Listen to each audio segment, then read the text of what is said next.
Coming up on Mountain News this morning, some ATV riders in Pike County will need to practice extra caution after a police announcement. And a candlelight vigil was held for fallen police officers last night.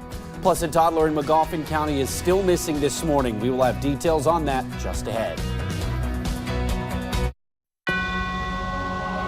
Dedicated to Eastern and Southern Kentucky, this is WYMT Mountain News this morning.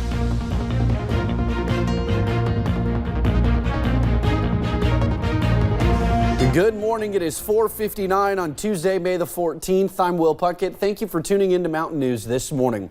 Well, everyone, we made it past Monday, and it was actually a little bit chilly yesterday. I was out on a story and heard somebody say that it was downright cold outside.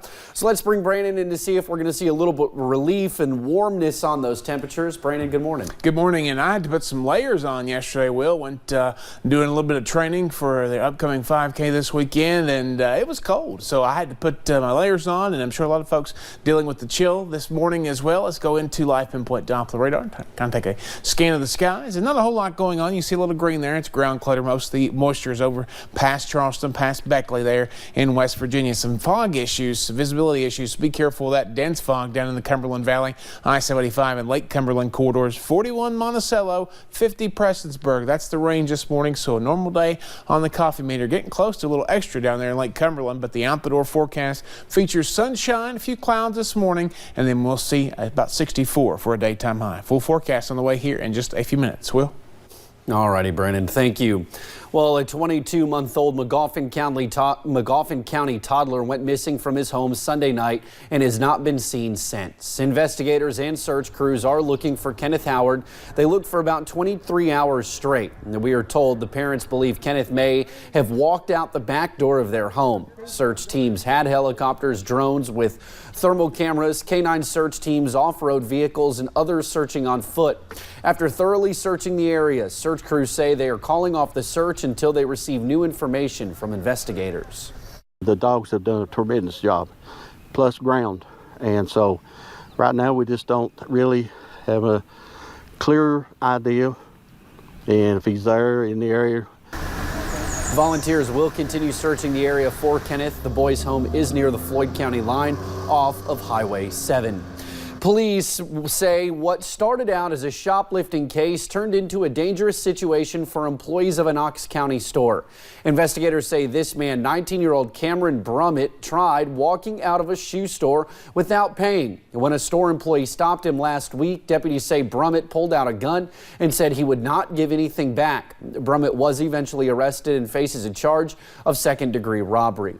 Meanwhile, police still need your help finding this man who robbed a gas station in Knox County last week while wearing a ghillie suit. Officials say he was driving this vehicle. They believe it could either be a 2012 Jeep Liberty or Commander with one of the brake lights out. Anyone with information should call police. Elkhorn City is cracking down on ATV and UTV riders. The Elkhorn City Police Department posted to its Facebook page this weekend that an influx of reckless driving complaints has forced the city to end its leniency on ATV and UTV laws. The post has since been removed from Facebook following negative community feedback. Police Chief Bobby Sexton says the post was misunderstood, saying the city has not added or taken away any laws, but will be stricter in enforcing the current ones. He said the Facebook post may be gone, but the police department will still be following through with the warning. I'm going to answer the complaints, and if you do wrong, I'm going to arrest you. And if you're doing right, you'll never hear from us. So if you go through town and you're obeying the traffic laws, more than likely you're not going to see our police officers. It's those that don't follow the rules that are going to see probably the worst end of the department. Sexton said the best way to continue riding in the city is to do so safely while policing yourself and the people around you. Last night, the nation mourned our fallen heroes. For the past 31 years, the sky in the nation's capital is lit up by candles, and the name of the law enforcement officers who died in the line of duty are spoken. Mary Maloney shares their stories. A fallen officer affects thousands upon thousands of people. On a soggy Monday in Washington, hundreds of law enforcement officers stood on guard with red roses, the flowers given to the families and friends of a fallen hero. I had a beautiful son with a beautiful heart. He died helping people. Nearly 22,000 others who died in the line of duty are immortalized on the National Law Enforcement Officers Memorial. They hail from every state and paid the ultimate price. This is actually year 20 since my friend's name was added to the wall. This year, 371 new names now on the wall. A friend of mine, Larry Marrero, passed away November 28th of 2018. Man of honor, man of integrity, very, very good at what he did. Those the fallen left behind gather every year to celebrate the service and honor the sacrifice of their loved ones. The American people are only safe because the law enforcement officers face danger. We can only rest easy because they never rest.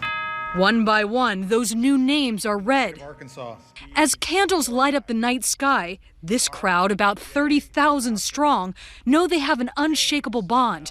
But they also know next year, the list of names will only get longer. The law enforcement memorial is the only memorial that will never be finished. In Washington, I'm Mary Maloney reporting. Well, thank you for getting your day started with us right here on Mountain News this morning. Just ahead, NASA will get an additional $1.6 billion in its $21 billion budget if President Trump has his way. We'll tell you more on how that money would be used. It's going to be another cool day across the mountains as we continue through what I believe is Blackberry winter, which should be the last major cool down until we get into summer. I'll have all the latest details in about 3 minutes.